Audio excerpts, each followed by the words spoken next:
I mean, with this band, I just kind of will throw all the different ingredients. Like, you know, I'll just hear something and be like, oh, I like that, you know, put it in there somehow and rearrange it, you know, until it feels right.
Welcome to the Dreams of Consciousness podcast. If you'd be so kind, would you mind introducing yourself? Hey, I'm Miles McIntosh. I play guitar in Apparition, among a few other bands. Yeah, that's that's me. Do you want to mention what those other bands are? Yeah, I play guitar in a band called Dead Body as well. And then other than that, I got some stuff on the horizon that, doesn't really have a name or anything yet. So, yeah. Okay. Cool. Now, Miles, as far as Apparition goes, how would you describe the music that you make for this band? What would you say Apparition is? Whew, let's see. I mean, Apparition was kind of just like death metal first and foremost.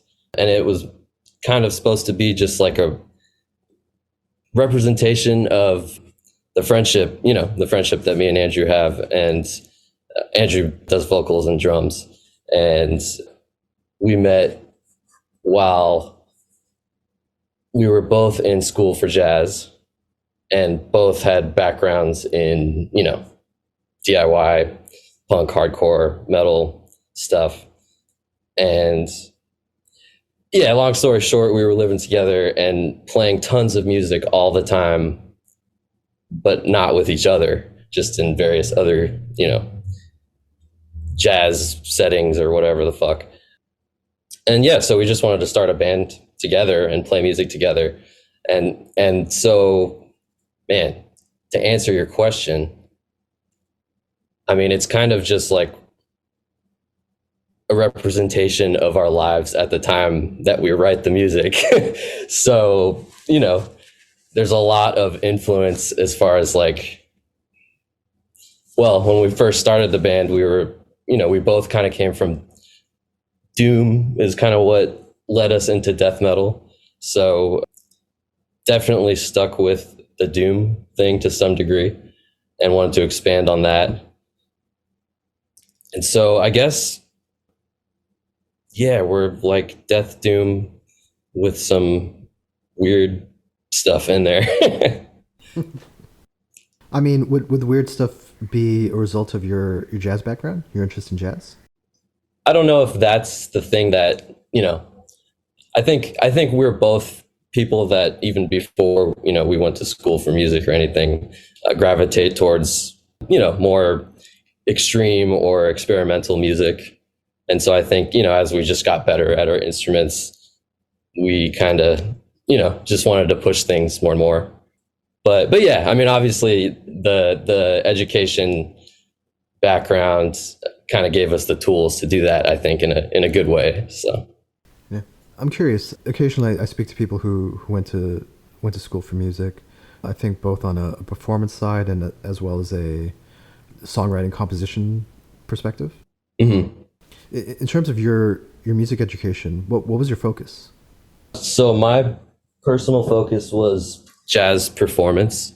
And so I played guitar. And so I'd be, I guess, mostly, performance and composition as well, a bit, but mostly centered on, performance. But we were also encouraged to write our own music as well.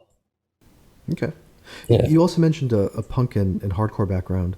I'm curious, which of these things came first? Was it the DIY punk stuff? Was it the jazz stuff? Or was it the underground metal stuff? Oh, for me at least, the DIY punk hardcore. I grew up in a small town called Goleta in California. And it's not known for too many things, but one thing that it is known for is Ebullition Records. Right. Okay. Yeah. So, grew up going to shows around Kent and Lisa, who still operate, the distro and still put stuff out, I think, today. And yeah, so very much like we had our little Isla Vista scene. Isla Vista is like the college town in Goleta that's associated with the UC Santa Barbara. And so, yeah, we would just have lots of house shows in Isla Vista. And that's kind of, what I grew up with. Okay, cool. Yeah. And you mentioned Apparition as a result of your friendship with Andrew. I think you said you met Andrew in music school? Yeah, we met as we were coming in to auditions or something, I think. Yeah, and you know, obviously we both were in a very similar position, being a little bit older than the rest of the people in the program, and also having a lot more experience, you know, being in bands and you know, all that stuff. And obviously punk and hardcore and metal and all that stuff. So I think we pretty much just saw each other and we were like, oh shit, and we kind of gravitated towards each other at that point. So Does Andrew have a similar background in terms of underground music? yeah, he grew up in Bakersfield. I mean, I can't speak for him, you know, too much, but he grew up in Bakersfield and was a part of the punk scene out there and played in bands and went to Munoz Gym. You know, people know what that is and all that. And then he also kind of, I think, gravitated towards the more like improvised music, like free jazz sort of side of things. And then that's what led him to go to school for music, I think. Okay. Yeah. With your varied backgrounds and your emphasis on jazz, studying jazz, why is death metal, or you know, this kind of like slow atmospheric death metal, the form that your friendship and your musical collaboration took? Well, I mean, I guess the simple answer is that it's like the music that we like and listen to. Okay. But also the first iteration of Apparition was actually a band called Lane, that we took the name from Serial Experiments Lane, this like cyberpunk anime from the 90s. It's supposed to be like a weird like noise experiment, like improvisational grindcore with us two and our friend Jackie doing vocals. And we did one show with Was it kind of like a Melt Banana or John Zorn kind of thing? yeah, that was, I mean, that was kind of a big influence. And just wanted to like, because it was a weird transition period of like coming out of school and because we had immersed ourselves in that so much for so long, and then also wanting to play other stuff. So yeah, we played one show with that, and then I think Jackie realized it's not what she wanted to do, and then we were like, well, I think, you know, and we were starting to go to shows together at that point, like death metal shows in LA and stuff. And I think that was just what we were gravitating towards because we were just listening to it the most. Sure. From the transition from Lane to Apparition, was it? I mean, because I would say that from what you described, I haven't heard Lane, but from what you described, it sounds very, very different from what you guys ended up doing with Apparition. Did you feel like you needed a clean break from the old style? Yeah, I think that was kind of right. We wanted to. I mean, I don't know. That's tough. I don't. I think it was really. Yeah, I mean, I think we did want to get a little bit further away from what we had been immersed in for the last 4 years. Sure. And also, like, because we had started to go to shows around that time, we were meeting, you know, people who also were in death metal bands around here more so. And yeah, I don't know. I guess it just worked out that way. Right. I mean, you mentioned that you both had an interest in doom, and you were listening to death metal. Did you guys have a clear idea of what you wanted Apparition to sound like when you went into those first two EPs? Not really at all.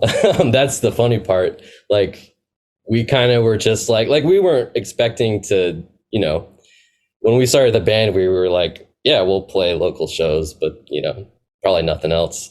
So we didn't really like put a whole lot of thought into it beforehand. It was kind of more just like, let's, you know, be in a band together so we can play music and whatnot. But we did, you know, decide on like Disembowelment was a band that we both liked, and Incantation and Disciples of Mockery, bands like that. And yeah, I mean, I don't know. We kind of early on sort of had rough guidelines, but then it just kind of went where it went. Right. So, and that was kind of my whole thing. Like after the demo was like, I just wanted to kind of have more broad influences and not just, do the same thing over and over again. Right. Right. I guess. Yeah. On those early EPs, was it just you and Andrew? On the demo, yeah, it was just us. And then let's see, on Granular Transformation, it was just us, but then our friend who was in the band at the time, J Nut, played a solo or two. But besides that, yeah, it was just us. When did you guys expand and get Taylor and the other Andrew? Let's see. Well, we played our first show like 2 days before the whole COVID thing happened in March of 2020. And that was with, it was me, Andrew, and a different lineup. And then, like a lot happened over the course of the next year or two, obviously. And I think, let's see, it got to the point where the other guys in the bands of other bands and so busy with other stuff and didn't live near us, and it just wasn't working out to practice and all that stuff. So we kind of hit up Taylor to fill in for our first show back, and I think it was September 2022. Yeah. And then he was like, yeah, I'll fill in. And then after the show, he was like, you know what? I want to be in this band. So that was cool. And actually, Drew, the guitarist, was our original bass player for our first show back in March 2020.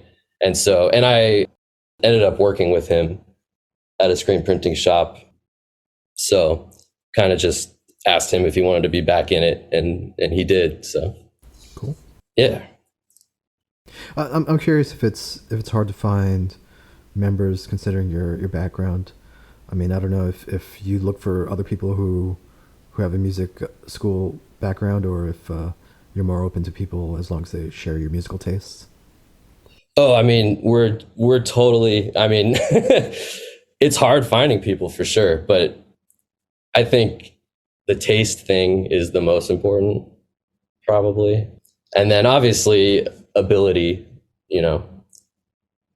but it is hard to find people. And also living in LA is weird and kind of isolating.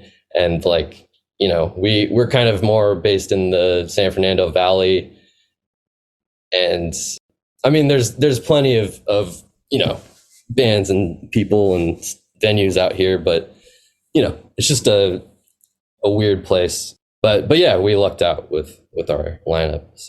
So I've only been to LA once. Would you mind explaining why living in LA is isolating?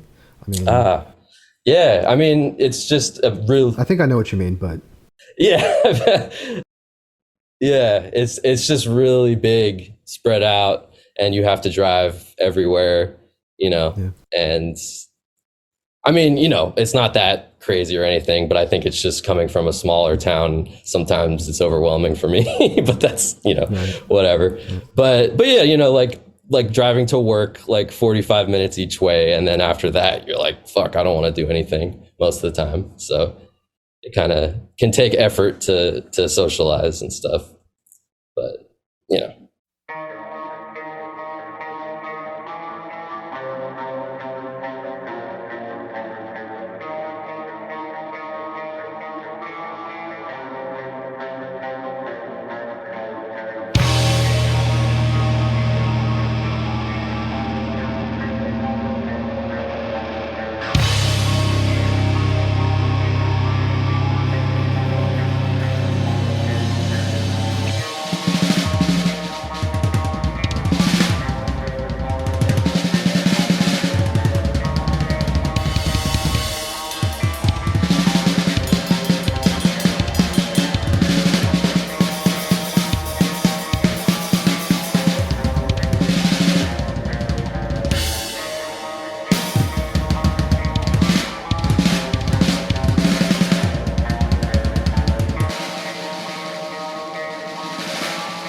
Do all of Apparition's songs start with you and Andrew?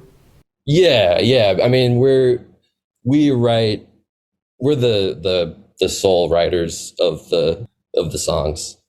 So Yeah. usually I mean I would come to Andrew with something first, but there were definitely a couple songs that started with him having just a drum idea, and then I would write a riff for that. Okay. So it sounds like you guys are in a practice space together, jamming ideas out. Yeah, yeah, for the most part. I think it was easier to do that, you know, earlier on when we lived together and we had a garage and stuff, and that was a dream. Right. Yeah. Yeah. And then, you know, since then, yeah, we have been lucky enough to jam at Andrew's work. And so I think for some of the newer stuff, maybe a little bit more of it was spent, you know, being written in my in my bedroom or whatever, and then taken to Andrew. But it's still very much a mutual thing. So yeah. Yeah. Now, do you guys write with the atmospheric parts in mind? The atmospheric parts, meaning Some of your songs have like keyboard elements and things like that. oh yeah, yeah. I mean that kind of just comes up as the song progresses. Kind of tend to write things more linearly, I guess. So yeah, if a part feels like it needs something extra, then yeah. Okay. I'm curious with your music school background if you have a philosophy behind composition or songwriting. Like, what makes a song? What's a good song? Well, that's funny because like I'm still figuring that out, but yeah, I mean, I honestly, it's been a whole journey, you know, and I've been just really into writing music for, you know, 15 years or whatever, but honestly, like it still feels like I will be just throwing shit at a wall until it sticks, and I'll drive myself crazy doing it. So it's kind of hard to like explain, but it's kind of just like let's see. I guess I'll use an example. A big influence for this upcoming Apparition album was Heretic, Morbid Angel. Right. Okay. And I feel like in that album, I mean, you know, I know that that's like controversial because a lot of people hate it because it sounds like shit, but but his riffs are just like they're simple yet like they just feel like they're like an honest picture of like his soul, for lack of a better term. I mean, he's always had interesting scale choices. I think that so much of what Morbid Angel is his note selection is always a little bit unusual. Yeah, totally. Right. He'll definitely use things that are not, you know, part of the cliche or whatever. And I don't want to get too nerdy, but there was a jazz piano player, Thelonious Monk, who people, you know, would say he played like bluesy, but in a different kind of way. And people have compared, you know, whatever. But to me, that's like kind of the same thing with Trey. It's like the elements of death metal are all there, and it is death metal, but there's like so much. Yeah, there's just like a soulfulness behind it. And anyways, so basically, I mean, with this band, I just kind of will throw all the different ingredients, like, you know, I'll just hear something and be like, oh, I like that, you know, put it in there somehow and rearrange it, you know, until it feels right. And that's hard to explain. Abstract, you know. Yeah. I'm curious with your varied background and all the other projects that you work on, is there anything you wouldn't do within the scope of Apparition? Do you feel like Apparition has are you more focused in terms of songwriting, or do you throw in a lot of different influences into your songs? I mean, we do throw in lots of different influences, but I think we do try to be as dynamic as we can. But also, I think as the band has progressed, we've kind of, I don't know, just naturally developed maybe somewhat of a sound. And so I think for this band, and also I think, like, I don't know, I think Andrew has like a really cool, unique style of playing drums that's like not the most technical, but I feel like everything he plays is like very honest and, you know, from the soul. And so I feel like the riffs are, I kind of try to highlight that, I guess. Sure. Yeah. So let's talk about this new album. This will be the second Apparition album. Correct. It's called Disgraced Emanations from a Tranquil State. Mm-hmm. And Profound Lore will be releasing it on the 22nd of March. When did you guys begin work on this album? Probably after Feel came out in 2021. I think kind of had a period of laying low for 6 months or so, and then probably stuff started to flow again. So yeah, about 6 months after Feel came out. Okay. How would you describe the evolution from Feel to this latest album? I mean, I think the main things we wanted to do is like just make things a little more extreme on all ends, like, you know, faster things faster, slower things slower, for example. And also just like, I guess also too, we wanted to have our friend and mentor Michael Mole play on it, who was a teacher at CSUN at school for us, but he was also into metal, or he is into metal. So we wanted that to happen. And yeah, so and then the rest I feel like was kind of just natural. Did you say Michael Mole? Yeah, Michael Mole is his name. He plays woodwinds, mostly sax, but on our upcoming album, he plays the bass clarinet during the interludes with us. Nice. Yeah. And so I guess, you know, going back to my previous question, I'm guessing that you've wanted to have Michael Mole contribute for some time, but when you were writing the songs on this album, did you have in mind that you wanted him to throw in some clarinet and some woodwind onto the atmospheric parts? No, we just wanted him to be on it in some form, kind of, because he, okay. I mean, he kind of had a big part in, I don't know, at least I'll speak for myself. He had a big part in my musical upbringing. And he was my private teacher for the last year that I was in school. And also the first teacher I ever had that didn't also play guitar, you know. So that was interesting, just taking lessons from a sax player. And yeah, and we could relate to some degree on some metal stuff. And he plays in a metal band called Wax People. It's like a weird gent-ish metal band with woodwinds and stuff out here. But yeah, I mean, but we didn't know like what we wanted him to do beforehand. So. Okay. Yeah. I mean, at what point in the writing or recording process did you bring Michael in?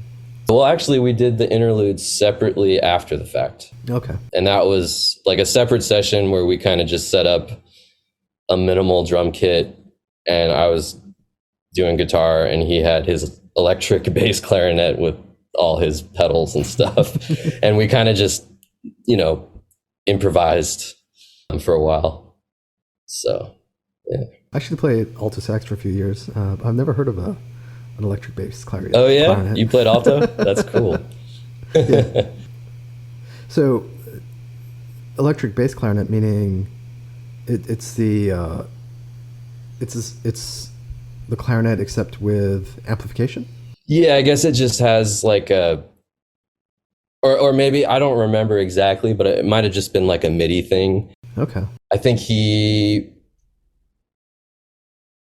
just like set up a pedal board and like mic'd it. I don't really remember because I don't know. I was too into setting up my own stuff, I think, at the time. But I mean, yeah, it was just like a bass clarinet, basically.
you spoke about wanting to do more of everything on this album, more playing faster, more extreme. But did you also want to extend the atmospheric parts and the doom parts? Yes, that was also, I guess, if if it felt right. Yeah, so that was kind of right. Okay. Yeah. Cool. Where did you guys end up recording this? So we did the drums actually in Chicago at Electrical Audio, which was really cool. And Albini Studio, right? yeah, exactly. Yeah, shout out Taylor Hales, the engineer who helped us out there. Yeah, and that was really fun. And then great experience. It was most of our first times in Chicago. Did you guys go to Chicago specifically to record the drum set? Yeah, we literally just went to make a cool trip of it. Okay, cool. Yeah, it was a special experience. It was fun. Why Electrical Audio? Why Albini Studio? Honestly, like, it was Taylor's idea to just, like, we should just do something different and fun and just, I don't know, if we can, like, have a good time. And I should mention your bassist Taylor engineered the rest of the album. Correct, yeah. And engineered and produced the rest of the album. Yeah, and so then we, over the course of the next couple months after that, we finished it with him back in Van Nuys. So, yeah. And Taylor worked on all your releases, right? Correct, except for the demo, Subarachnoid's bass. Okay. Yeah, he's done everything else since then. So yeah. How would you describe his approach as an engineer and as a producer? Let's see. I mean, he's amazing at what he does. He's very much will not be afraid to tell you his opinion on something, but in a nice way, of course. He's definitely saved my ass a lot of times with some ideas that probably shouldn't have seen the light of day. But also at the same time, I don't know, just like the fact that he came up with the idea for us to go to Chicago. Like, I feel like he tends to, think of outside the box things that foster creativity. And yeah, he's kind of just open to trying different things, which is great.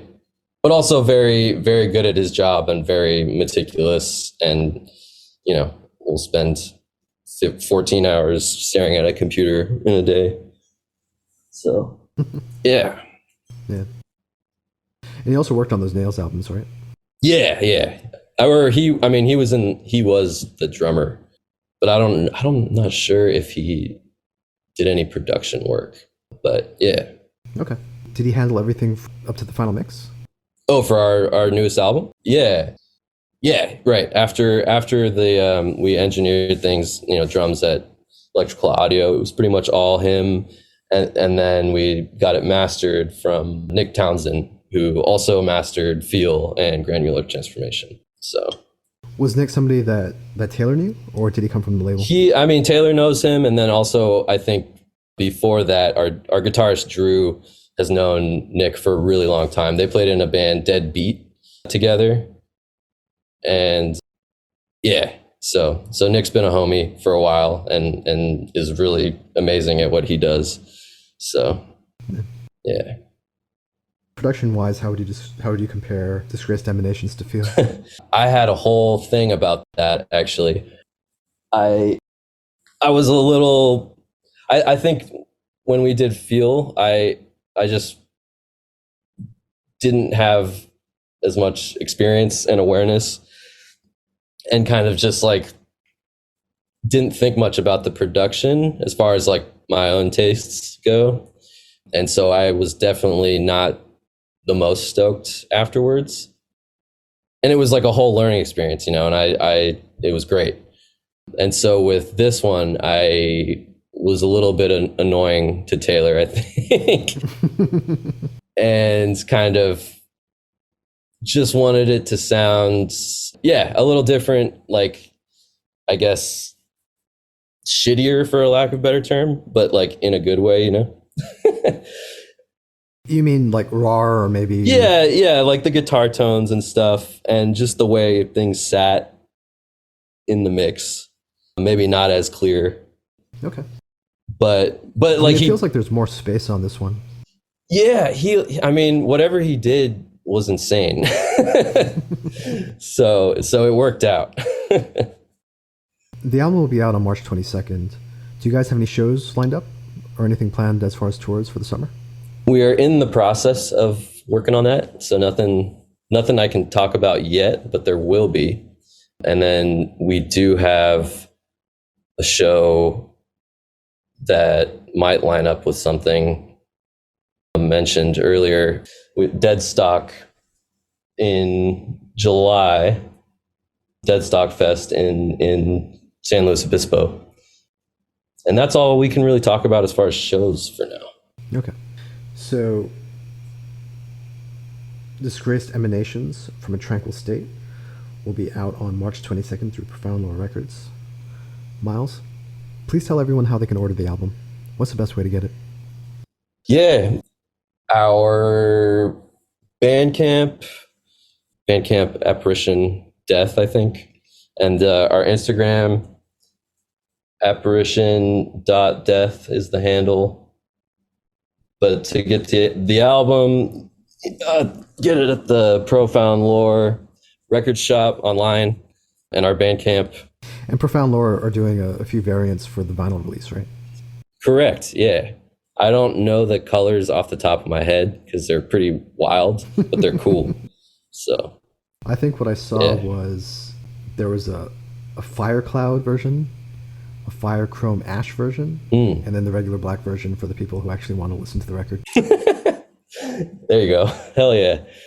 Well, you heard it first. And then we will have really sick long sleeves coming out with art from Vama Marga, who did the cover, and another artist. I'm not quite sure how to pronounce it. Urgoted, Urgoted on Instagram. They are incredible. Yeah. So. And is all the merch available through the Bandcamp page? Yeah, so all the merch except the long sleeve will be exclusively available through Profound Lore on their store. Cool. Yeah. And you mentioned the Instagram page. Is that the best way to follow you guys online? Find out about tour dates and things like that? Yeah, that's pretty much the only online presence we have, I think, besides the Bandcamp. So. Okay, cool. Yeah. Do you want to say anything about the other projects that you have? Anything you're working on that may be coming out soon? No, I don't really have anything to say about that. Yeah. Just free Palestine. Is there anything else you want to say? No, thank you for having me. Really appreciate it. Thanks, Miles. Yeah. Thanks, Adrian.